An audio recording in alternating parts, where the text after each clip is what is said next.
There you go. Good evening, everybody.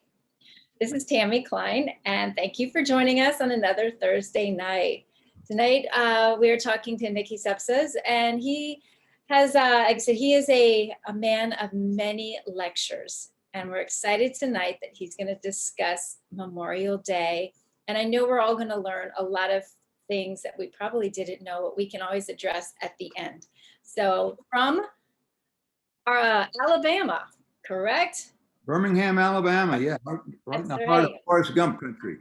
Yeah, well, you don't have to worry about tornadoes or hurricanes or tornadoes this week. Oh, we still have some people joining us right now. So I'm just going to, again, everybody, we're going to remain muted. And if you have any questions, you can send a question to me in the chat, and we'll have plenty of time to answer your questions afterwards. So Niki, I'm going to hand it over to you.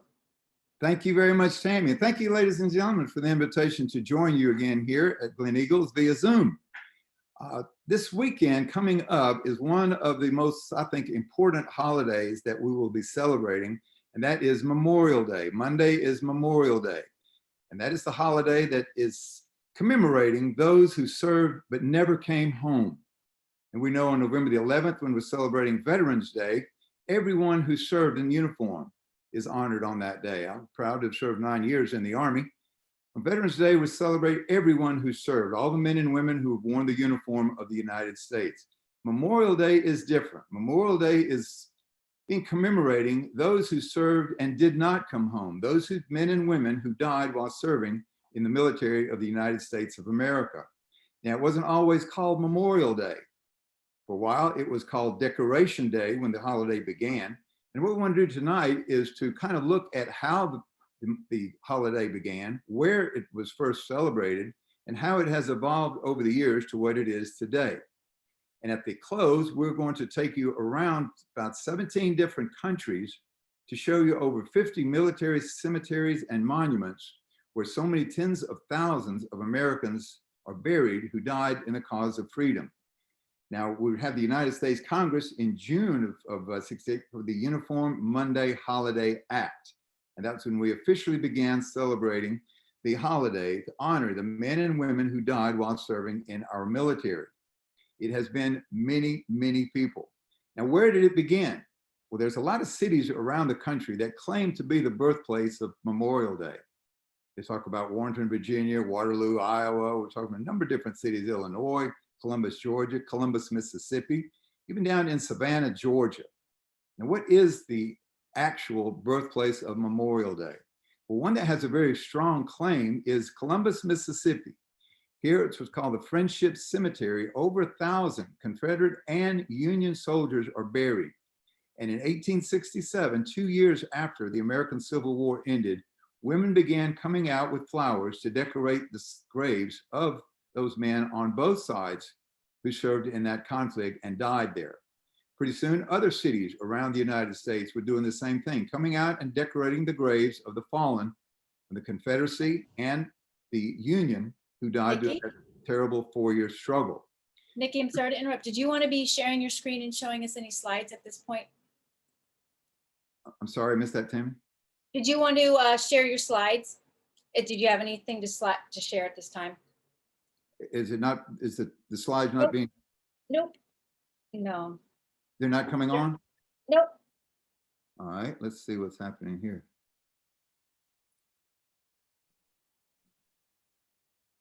Can we see them now? Not yet.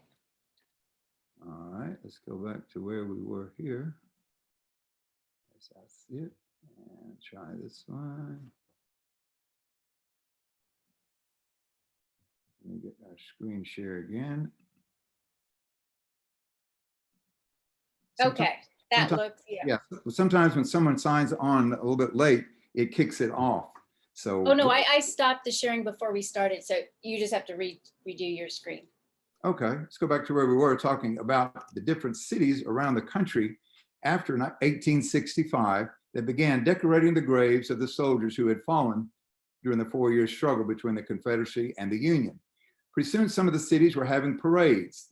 Instead of just decorating the graves, some of them, like St. Paul in Minnesota, was one of the early ones, began a parade through the center of town to honor those who had served and those who had died.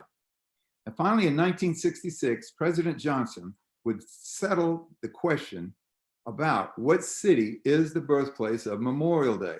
And after they analyzed all of the different cities with the celebrations that they had been sponsoring, they came to Waterloo in Iowa. I'm in Nebraska. We would see the house in the downtown Waterloo, New York, where the very first Memorial Day celebration, supposedly in 1866, started. And there is a museum today that's on the National History places in the United States, it's National Historic Sites in Waterloo, New York. And that is where the birthplace, according to the government, of Memorial Day. Now, the Americans have paid an incredible price in blood and treasure in the many conflicts that they've been in around the world, answering the cause of freedom. Now, these are 5 of the public and private organizations that collaborated to see how many Americans since 1788 served in different conflicts and died. 338, they have noted these deployments. Now, we see the numbers in each of these conflicts, from the Revolutionary War, the time we're fighting the Barbary pirates in North Africa, War of 1812 with Britain, the wars on the frontiers, the Indian Wars, the Mexican-American War of 1846 to 48, and then the numbers from the Civil War, more casualties than all of the other wars that the Americans fought together. We would look at after the Civil War was the Spanish-American War, the Philippine insurrection, World War I with over 116,000 men died.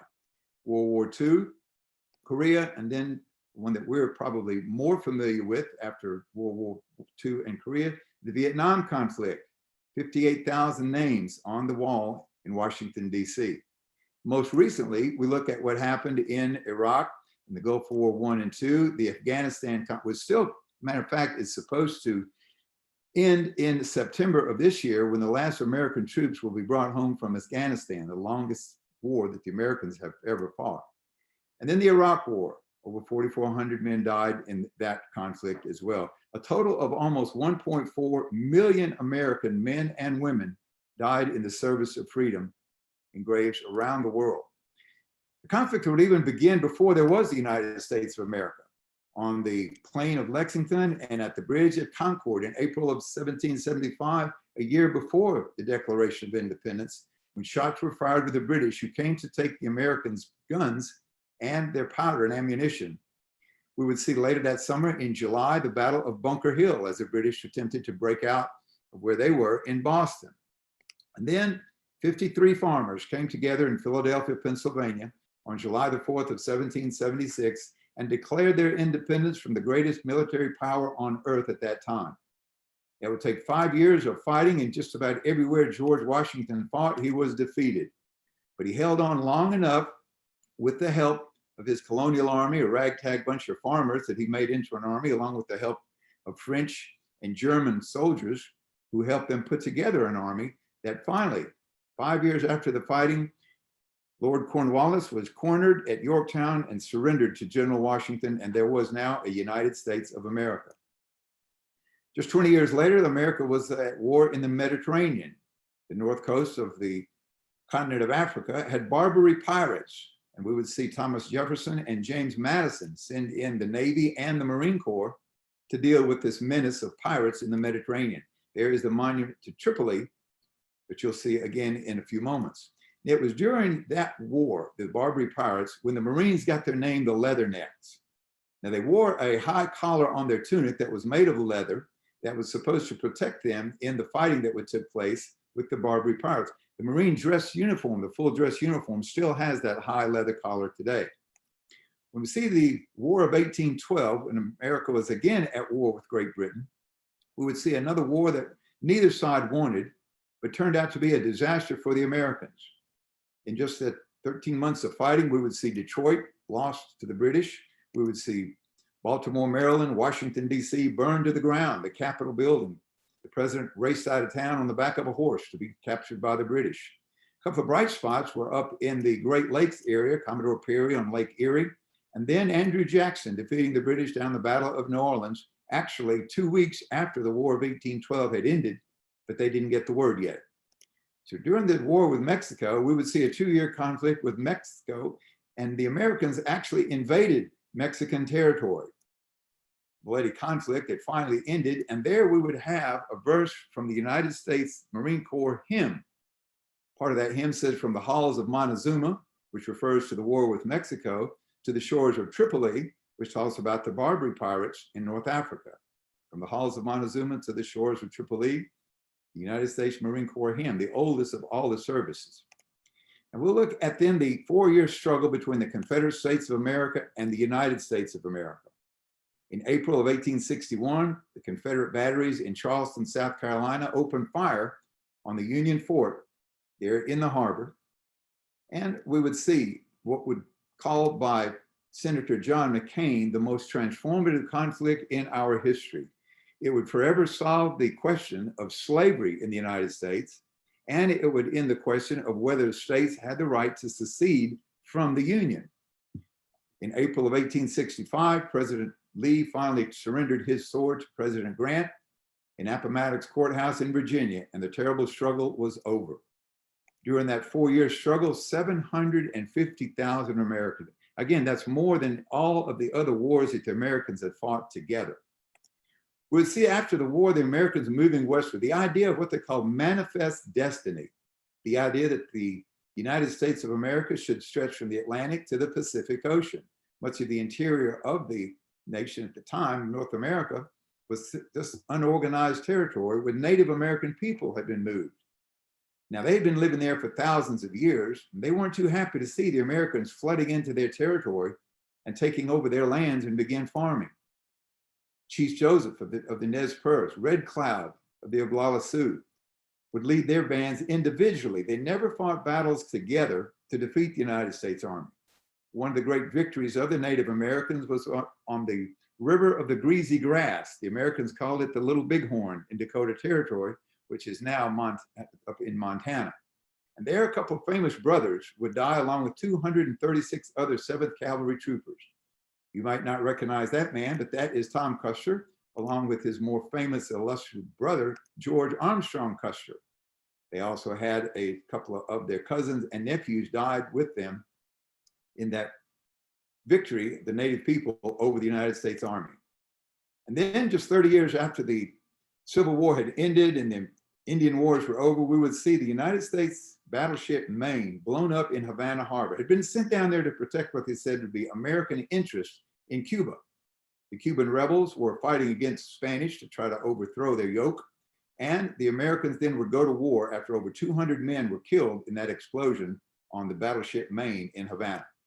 The Spanish-American War, the American fleet in Manila destroyed the very outdated Spanish fleet in the harbor in less than 6 hours.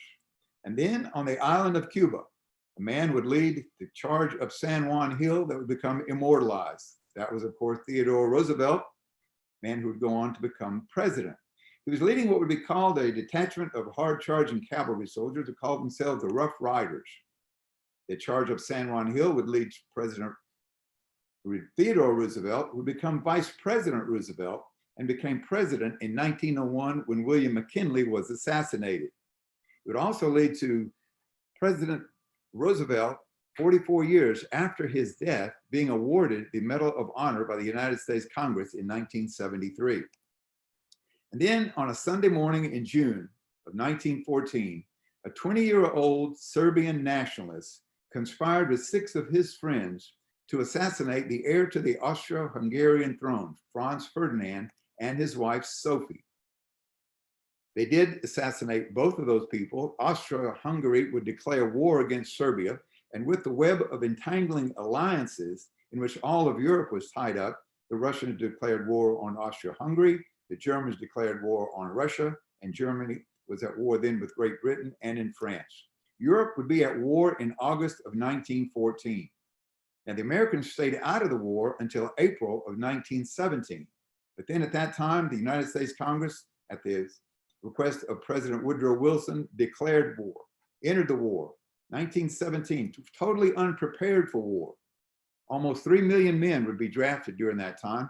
And look how unprepared. These are the new recruits. The guy on the left doesn't even have a uniform. At least they gave him a hat he can serve with. But during this next few months, tens of thousands of American boys would become part of what's called the Allied Expeditionary Force serving in Europe.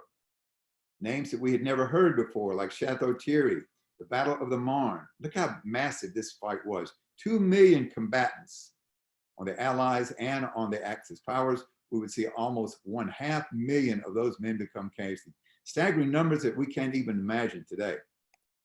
Americans would fight at the Second Battle of the Somme, hand-to-hand fighting in the days of warfare that now is in the air. Names like Belleau Wood and then the Meuse Argonne. One man said you could walk across the battlefield and never touch the ground with the thousands of boys that had died there. By the time the guns fell silent on the 11th hour, the 11th month of the 11th day, they started to come home. The armistice had been signed at 5 o'clock that morning in a rail car in Compiègne in France. America would number 116,000 killed in World War I.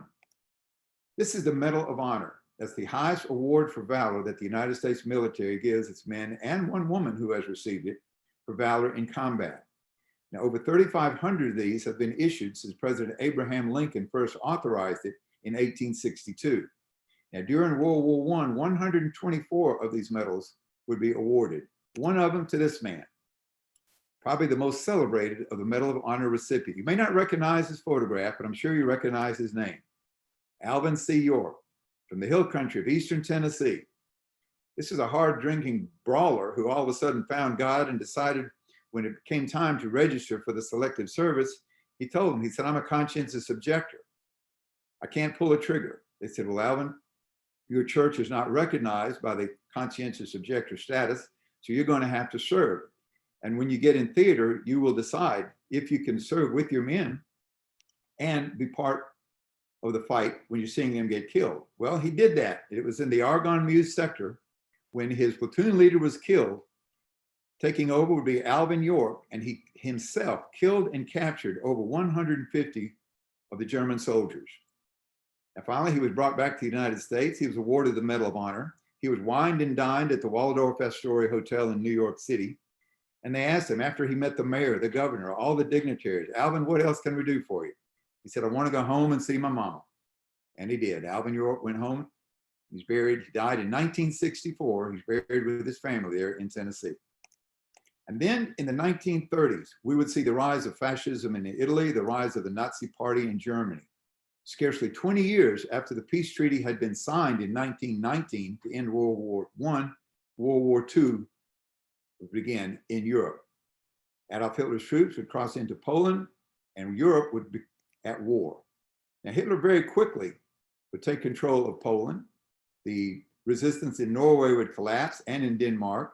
Pretty soon there would be resistance collapsing in the Low Countries, Belgium, Luxembourg, and the Netherlands. And finally, in May of 1940, France fell. So from the high Arctic all the way down to the Pyrenees, Spain, of course, was neutral at the time, Hitler is in control of Europe, and would remain so for the next 4 years. Now, this time, America was not in the fight, but the other countries that had collapsed, and including France, would leave Britain to go it alone for a while. 2 months, every night, the Brits in London and the other areas would have to endure the bombing that took place, the Blitz. All that would end on a Sunday morning in 1941 in Pearl Harbor, when aircraft launched from carriers in the Pacific from the Empire of Japan would bomb Pearl Harbor. The Pacific Fleet was crippled. The next day, President Franklin Roosevelt asked for a declaration of war, and now America is in the fight. The next day would see 2 of the big islands that the United States flag flew over in the Pacific, Guam and Wake Island, occupied by the Japanese. Pretty soon there would be a thrust throughout the Pacific, including here in the Philippines, where Americans would die. The southern thrust of the Philippines, the American and the Filipino armies would retreat across the Bataan Peninsula until finally, by Christmas Day of 1941, just about 2.5 weeks after Pearl Harbor, the Americans here headquartered on Corregidor Island, the Rock it's called.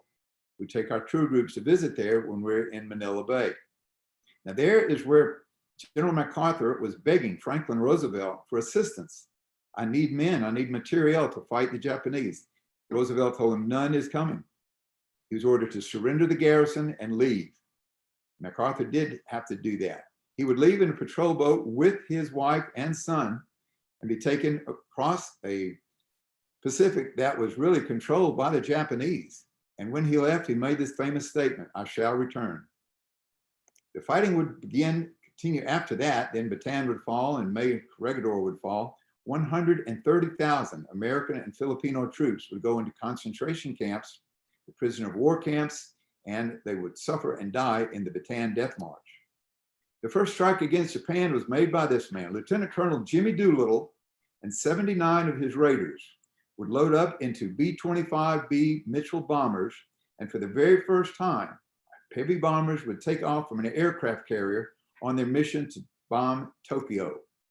Now, while the bombing did negligible damage on Honshu Island and the area, it showed Japan that they were vulnerable. The fighting then would continue.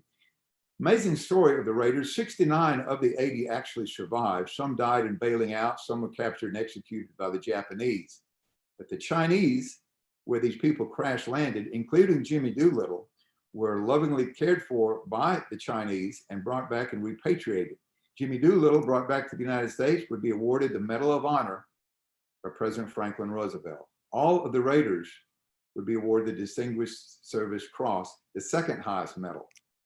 Then the island hopping campaign, names that the Americans had never heard before, would see the battle in the Coral Sea, the Gilbert Islands, would see the Carolines, the Marshall Islands, Philippines, all across Midway, Coral Sea, Iwo Jima. The fleets and all the activities on the ocean were controlled by Fleet Admiral Chester Nimitz. His counterpart for the land operations would be General of the Army, one of the 4 5-star generals of World War II, Douglas MacArthur. One of the very first was in May of 1942, a Battle of the Coral Sea. This was the very first time that aircraft carriers would enter the war. And during that battle, we would see 656 Americans killed. Most of them then would be buried at sea. We would see just the next month, the Battle of Midway. This was the turning point of the fight in the Pacific. And for the very first time, the ships never saw each other. The fighting would take place by carrier-based aircraft from Japan and the United States. Here again, there would be 307 flag-draped coffins dropped into the Pacific Ocean. Another major battle would be in August of that year. It would take place over a period of about 5 months. The battle for Guadalcanal here in the Solomon Islands. It would be not one, but several battles, 3 land battles by the Marines. And then we would see 7 fierce naval battles in Iron Bottom Sound. By the time it was over, there would be over 1,600 American Marines had died, 4,200 wounded by the time the island was secured. Now, remember this now, this is over a period of about 5 months.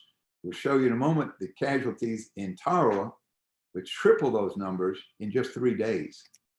Casualties at the fighting at Guadalcanal, we'd have the Americans, the British, we have the Australians, the New Zealanders, and troops from Fiji, numbered about 7,100 deaths. Now, the Japanese were fighting under their code of Bushido. They're never going to surrender. So we see over 31,000 Japanese soldiers died at that time.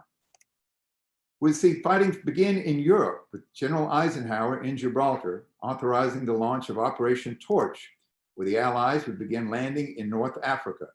They were going to chase Erwin Rommel all the way across North Africa until the German troops surrendered there. When North Africa was secured, the invasion of Sicily would take place in July of 1943. Taking that place then in the fall of 43 was the fight for Tarawa up in the Gilbert Islands. This is one of the fiercest fights in the Pacific.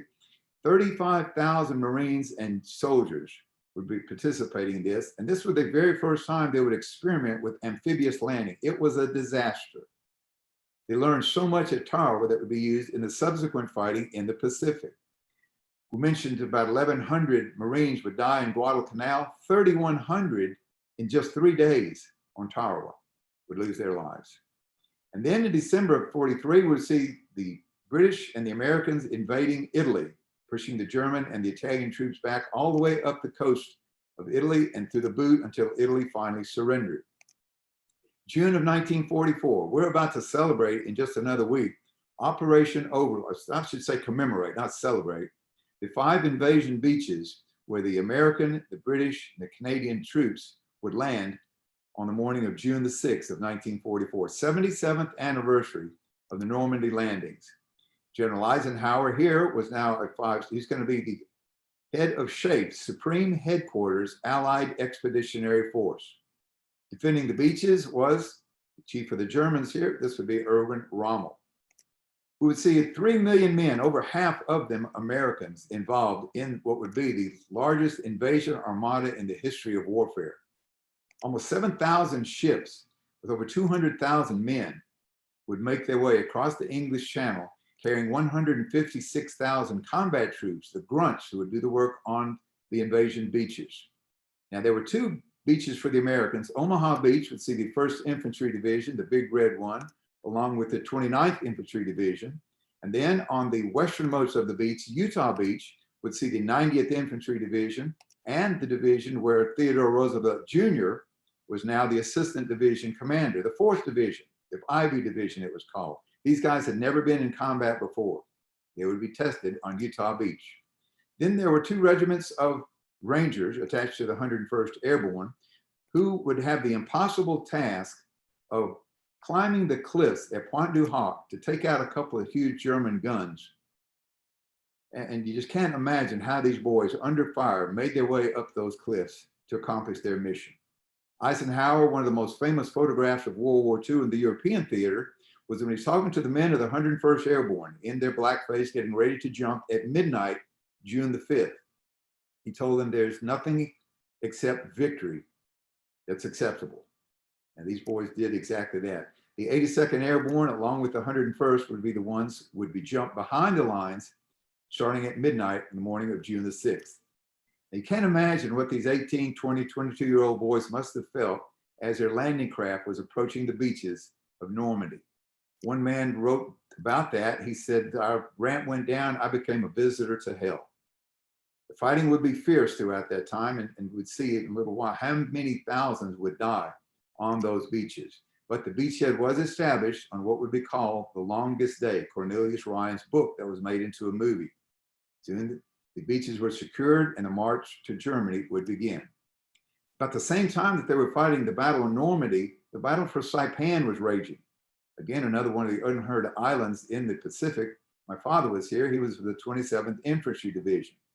And this was another fight where 128,000 Army and Marine Corps personnel would fight a determined enemy that was not going to surrender. Every one of these caves, bunkers, and spider holes would have to be cleared by the personnel. When it was over, the Americans' losses were over 13,000 killed and wounded. Now, the Japanese losses were, again, astronomical because they were not surrendering. They fought to the last man, including 5,000 who committed suicide. Japan felt their military, that it was over for us after Saipan. He said, our war was lost with the loss of Saipan. That's how important that was. The devastating losses to Japan. And look at the 13,000 Americans there. And then the invasion of southern France, Operation Dragoon, here were the Côte d'Azur today, some of the most popular tourist beaches there were once bristling with an invasion force to start to hook up with the invasion that had taken place in June of 1944 in Normandy. September, we look back in the Pacific.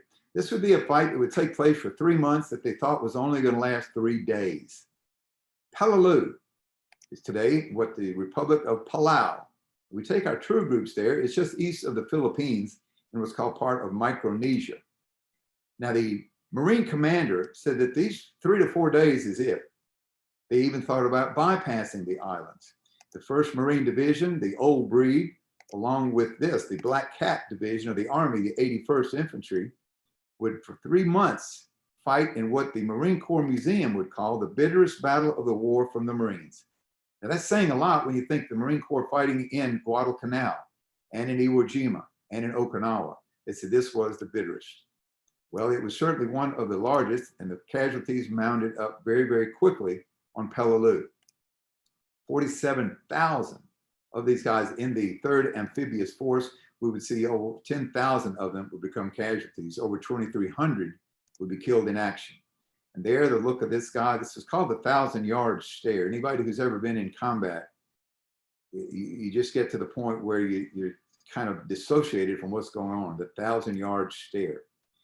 The Medal of Honor, we'll see 8 of them presented just at this action alone on Peleliu. And then one of the lesser known fights in Europe, because it took place just before the Battle of the Bulge, was at Hurtgen Forest. During a 3-month period in the fall of 1944, a fierce German enemy would hold out, would cause over 33,000, and depending on how they number the casualties of the United States and when they consider the battle action over, is how many were killed and injured during that time. But there's the Hurtgen Forest. It would be the prelude to the Battle of the Bulge. At the same time that fight was taking place, look what was going on, the largest campaign in the entire Pacific War. Began in October of 44 and wouldn't end until Japan surrendered in August the following year.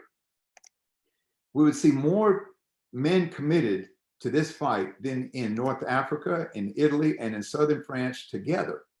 10 American divisions, along with 2 independent regiments, would participate in that fight.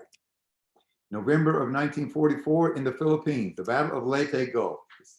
Now, this was the largest naval battle in history. It will probably forever remain that way because they're not going to have this many ships, over 300 for the United States against the 67 that Japan had left. It pretty much ended Japanese sea power at that time. Now, this was the last time that the big battleships would pound away. Surface ships no longer today. It's aircraft carriers. They'll still have the big guns, the heavy cruisers and the big battleship, but this was the last time that battleships would engage. And it would be the time when Eisenhower made good on his promise. When he said he's going to return, he did. People of the Philippines, I have returned. Matter of fact, the great showman that he was, he had to stage this 3 times to get the right camera angle to show him. Now, he had different trousers that his press corps had for him to change into, but the other fellows going with him, they had to go to soaking wet each time they did that. And then the Battle of the Bulge, the great fight in one of the worst winters that Europe had seen in over 40 years. Began in the middle of December, and for the next 41 days, it would rage until the 3rd week of January of 1945 in that dreadful weather. The largest and bloodiest battle fought by the United States in World War II, how big? How about over 600,000 American men participating in that? 610,000. We would see the casualties were frightful. 89,000, not just in combat, but the ones who were casualties from the terrible weather. The feet would freeze and would have to be amputated before it could be sent to the rear. And then right after that battle was over, a little known lieutenant in his platoon in Alsace, France, hopped up on top of this equipment. This is an M79 tank destroyer that the United States, it had been knocked out of action. The lieutenant saw an overwhelming German force coming on his 30 men that had not been wounded. And with the machine gun that was still operating, he would save the lives of his entire platoon. Now, who was this guy? You might know who I'm talking about. You might not recognize his picture.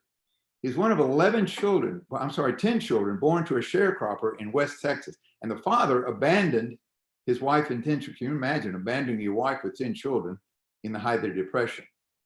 Now, in 1941, he was 16 years old. He went down to try to enlist. And do we know who he is yet? You might recognize his picture as a young teenager. Well, the Army was accepting 17-year-olds. So this man was turned down repeatedly. He was trying to join the Navy. He said, "You're too small. What can I do? Go next door to the Marine Corps." He said, "No, we can't take you. You got to be 17 years old." He said, "Try next door, Army Airborne." He said, "Nope, you got to be 17. The boy went back home. He had his sister forge his birth certificate. So he went back to the United States Army. He said, "Here's my certificate. I'm 17. Well, that young boy, of course, was Audie Murphy, and he came home with all of this. Every award that can be awarded, Audie Murphy, the most decorated American soldier in World War II. He would take the Medal of Honor. The second highest award was the Distinguished Service Cross, Silver Star number 3, the Legion of Merit. He would have the Bronze Star, 4th highest, the Purple Heart, 3 times wounded in action. And then he would receive the Croix de Guerre and the Legion of Merit from France and the Croix de Guerre from Belgium. He was Audie Murphy, the most decorated soldier. Kid was perfect for the movies, and we would see him go into a life with the movies. Look what Life magazine sold for in 1945, 10 cents for a copy of Life magazine. Audie Murphy would go on to make a series of Western movies And he would finally be talked into playing himself in the movie of his life, To Hell and Back. He wouldn't accept the role at first. He said, get Tony Curtis to do it. They said, no, Audie Murphy has to play Audie Murphy. And he did. Tragically, he died just before his 47th birthday in a plane crash in Texas. He was moved and where he lies today in honor at Arlington National Cemetery. And then from February till March of 1945, one of the last two battles in the Pacific, the battle for Iwo Jima. This island was going to be necessary for fighter aircraft to accompany the bombers who were beginning to hit Japan. 70,000 Marines and Navy corpsmen and the Seabees, the construction guys, would come ashore. We take our troop groups there to look at it. We sail around it. There's no place to dock. But we look at Mount Suribachi, which became legendary, a household word then in World War II. That's the extinct volcano crater that is Mount Suribachi. And from the caves that were dug into that side of that volcano, the Japanese inflicted terrible casualties on the Marines and on the Navy corpsmen as they landed there. Each of the Japanese defenders, again, would have to be taken out of those holes and out of those caves. Before the fighting was over, 25,000 American Marines would be killed and wounded. That's more than all of the Marine casualties in the rest of the Pacific War. The Medal of Honor, well, it would go to 27 on Iwo Jima. 22 of those were to the Marines and 5 of the Navy corpsmen. Now, these guys are non-combatants who were risking their lives to save the lives of their comrades. 5 of them were awarded the Medal of Honor. And of course, the iconic photograph that was taken of the 6 Marines raising the flag on the top of Mount Suribachi. And then the last battle in the Pacific would be the fight for Okinawa. Again, at 27th Infantry, my father was there for that 2 months battle, which would be the largest amphibious operation in the entire Pacific War. The largest and the slowest land battle, dragging on all this time in American history. Finally, it was over, and after 82 days of fighting, which 12,000 men had died, including this man, who was one of the highest ranking officers to die in World War II. His Simon Bolivar was killed when an artillery shell, shrapnel, in the closing days of that battle. Simon Bolivar Buckner died in that fight. And then we would see the German surrender. General Ribbentrop would sign the Articles of Surrender, and Europe is now at peace. There's Winston Churchill at the crowds there in front of the palace, and VE Day would be celebrated. Most people in the World War II generation remember where they were at Pearl Harbor and where they heard the news about VE Day.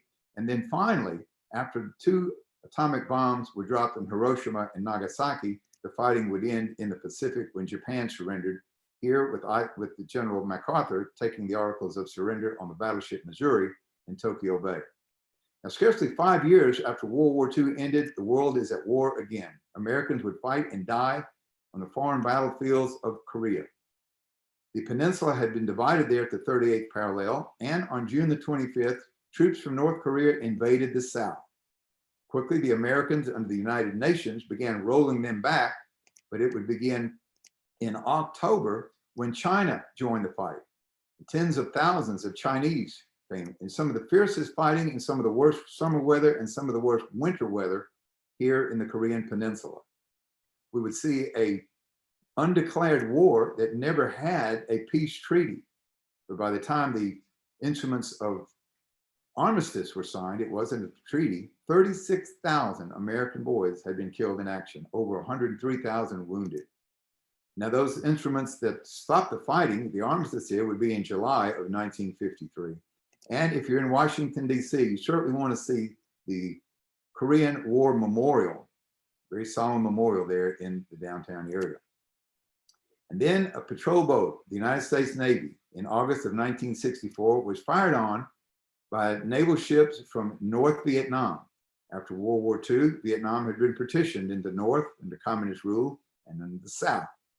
And that would lead to involvement of the United States in Indochina, the Vietnam War, the one that most of us are so familiar with, that would see fighting until finally almost 3 million men would serve in country.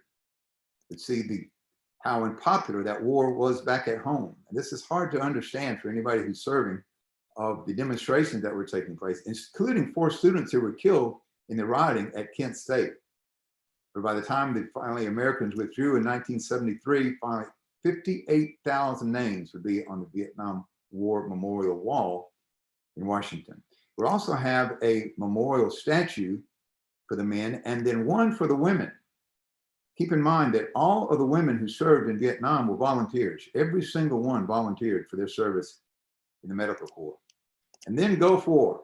We would see Saddam Hussein invade Kuwait, and we began Operation Desert Shield, which began the bombing, leading later to the ground action that began with the coalition troops, including Americans, very short. It was only a month before Operation Desert Storm had ended. And then the ongoing conflict, again, it will not be ongoing anymore after September of this year, when President Biden says he's going to bring back the last of the American troops there from Afghanistan.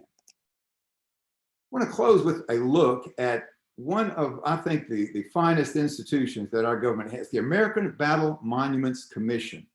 Now, what is this? This is an agency that lovingly maintains over 50 cemeteries and battle monuments in 17 countries around the world.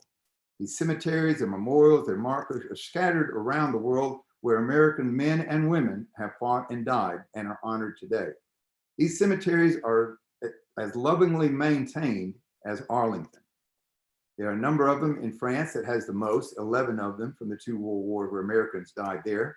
3 in Belgium. We would see 2 in Great Britain. There is 2 in Italy, 1 in the Netherlands, 1 in Luxembourg. We'll show you where Patton is buried. And then 1 in Tunisia from the fighting in North Africa. When we look at the Pacific, they're scattered throughout the Pacific, from Hawaii over here in the Philippines. We'd see in Guadalcanal, the Solomon Islands, the Marshall Islands, all the fighting that took place in Peleliu, Iwo Jima, and Saipan. Probably one of the most visited and the easiest to see is in Honolulu in Hawaii. This is the top of an extinct volcano crater that's called the Punch Bowl. And they're right in the heart of downtown Honolulu, second only to Pearl Harbor as the most visited tourist sites in Hawaii. Punch Bowl has the official name of the National Memorial Cemetery of the Pacific. And it's unlike any of the others because all the stones are recessed in the ground. They're not markers above the ground. And they are honoring the 34,000 men who died in World War II, Korea, and the Vietnam War. Also the 29,000 who are still unaccounted for and those who were buried at sea. We look around at these 43,000 American cemeteries buried in the World War II alone. And some of these are the most moving places you'll ever visit. In 243 instances, there are 2 brothers lying next to each other. We also, one of them is Theodore Roosevelt Jr. and his brother Quentin Roosevelt. Now, Quentin died in World War I at the Army Air Corps. Theodore Roosevelt Jr. would die 1 month after D-Day. He had a heart attack. He was 56 years old, the oldest soldier to come ashore on the Normandy beaches. He insisted on going in with his men. He died of a heart attack, and he's buried there in the beaches over Omaha, right there next to his brother. And then one of the most tragic of all, you've got 3 brothers lying next. Can you imagine a mother getting the word that all 3 of her sons have been killed in action? There is one in the Normandy cemetery where we have a father lying next to his son. The man on the left is a bird colonel, and it is Ollie Reed, who was killed a month after D-Day in the fighting in France. The man on the right is his son, and that is Ollie Reed Jr., who was a lieutenant who was killed in Italy earlier that year. They buried both of them at the beaches of Normandy on the cemeteries overlooking those beaches. Now, what I'd like to do is to close with some music and some images from these different cemeteries around the world and the battle monuments, and see the price that Americans have paid for the defense of liberty. All right, to do that, we will get our music on here.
So why we hold Memorial Day as such a high honor when we're thinking about the sacrifice. And you can see so many men and women who died in the service for freedom that never came home. So hopefully we'll take a moment on Monday with the celebration, the barbecues, and the activities that we have planned to think about the real meaning of this holiday and what it signifies. As we mentioned, Tammy mentioned earlier, we're going to be traveling here with you for the summer. Next program will be this. We're going to go from the Scilly Islands all the way to Shetlands, with some of the lesser known of the British Isle tourist attractions and some of the incredible scenery that we find in this area. On to be July the 1st, we will be in Russia, looking at what was Tsar Peter the Great's window to the west, the great city of St. Petersburg that he built on the Baltic, and some of these true treasures that were embellished by the czars and the czarinas that followed him. And then on July the 29th, we're going to take you to Amsterdam, city with the canals. It's like Venice here with the bridges, Queen City of the Golden Age. We'll see the spot where Henry Hudson and all of the great Dutch sailors left from their ports in the Netherlands and made their way to New York Harbor and began colony. It became New Amsterdam right there. So I hope you enjoyed our presentation tonight. And if you have any questions, I'll be glad to try to answer them for you, or any comments there that you may have on the program. Thank you, Nikki. Thank you, everybody. Now, I have a couple questions, but everybody, I'm going to open it up to my members first. Anybody have any questions? Mrs. Kavanaugh? Yeah, I was wondering, we have our Memorial Day. Are there any other countries that honor those who served? Yeah, there are. As a matter of fact, November the 11th is what many of them call Remembrance Day.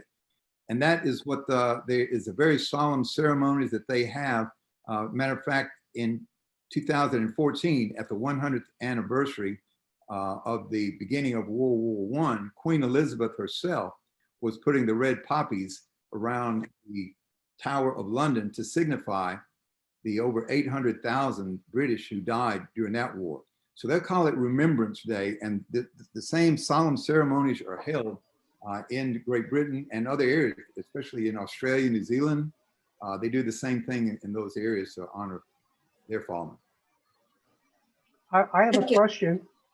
Yes.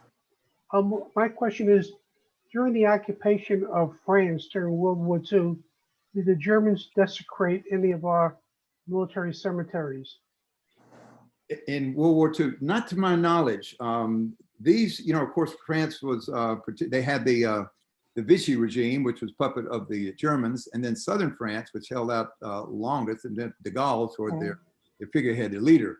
But these cemeteries then, after World War II, is when the Battle Monuments Commission was created in 1945.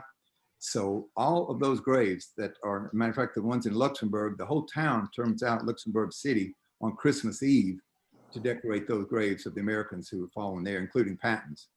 Because I know, sorry, go ahead. Yes, it was 1945 when the Battle Monuments Commission was inaugurated, and that's when they started putting all of these cemeteries and battle monuments together.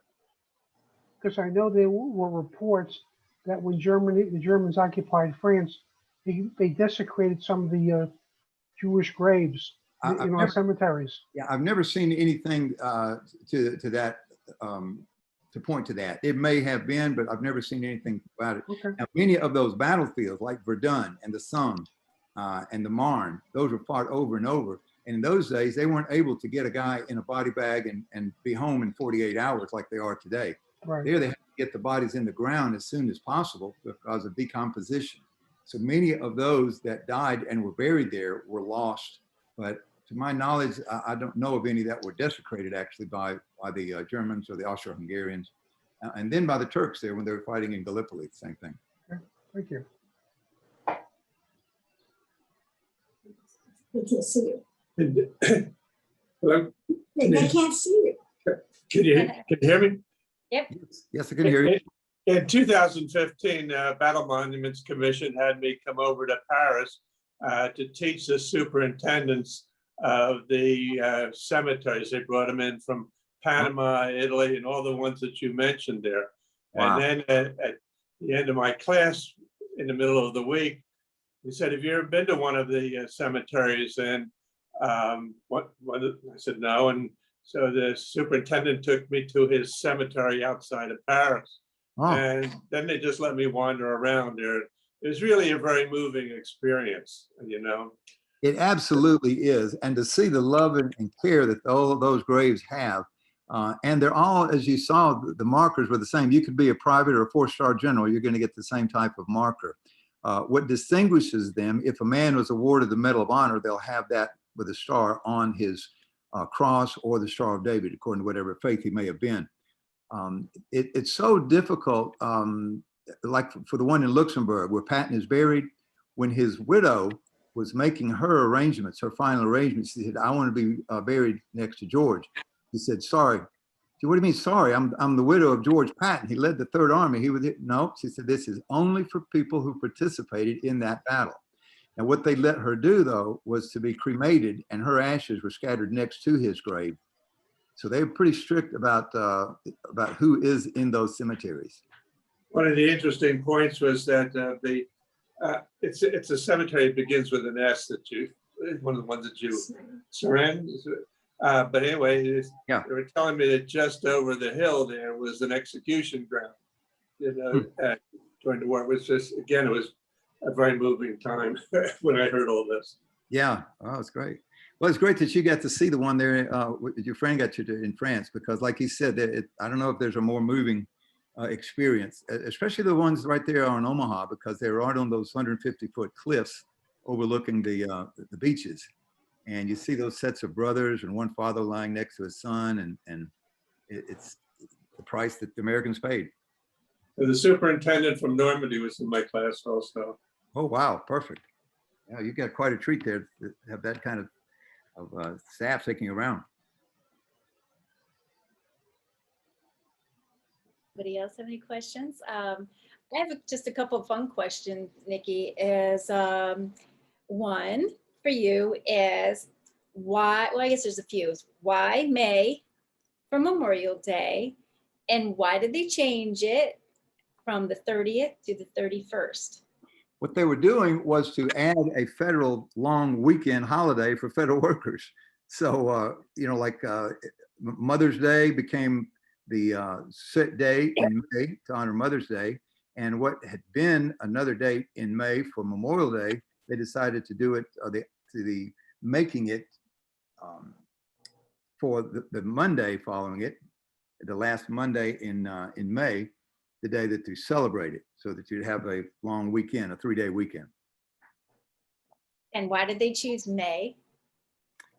Well, May was the date in 1866 when Waterloo, New York had their very first parade. And that probably was about a year before Columbus, Mississippi, and some of the other cities, Carbondale, Illinois. It appears that Waterloo, New York was the very first one to do it. And it was the year after the war ended in 1866, and the month was May when they had that parade and that decoration day in downtown Waterloo. And here I thought it was just because it's a great time for flowers and blooming. And then how about the poppies? What's the tradition of wearing poppies? The poppies, matter of fact, comes from the poppies that were supposedly growing on Flanders Field. The man who wrote that, matter of fact, we've got that show I'd like to do for you if comes around in November, where that most famous poem came from in Flanders Field. It was a officer in the Canadian Army who was a bit of a writer, and he wrote a poem in Flanders Field. And what he was so surprised to see is after these graves were hastily dug and the bodies were dumped into these graves, the fighting would be over. Poppies grew so quickly after then.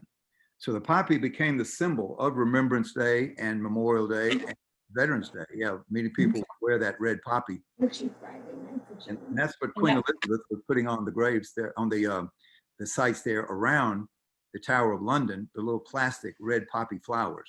But that's where it came from, in Flanders Field, and that's the name of the poem, In Flanders Field. In Flanders And Field. that was from John McRae. Yes, yeah, very good. Well done. You won the trivia question. Yep, you did great. If anybody else has any questions, go ahead. If not, again, I'm going to stop. Let me stop the recording for this. And thank you for everybody for coming. And we're going to make this link available on Memorial Day. So we'll send it out so those that were not able to make it tonight will be able to enjoy it at their leisure.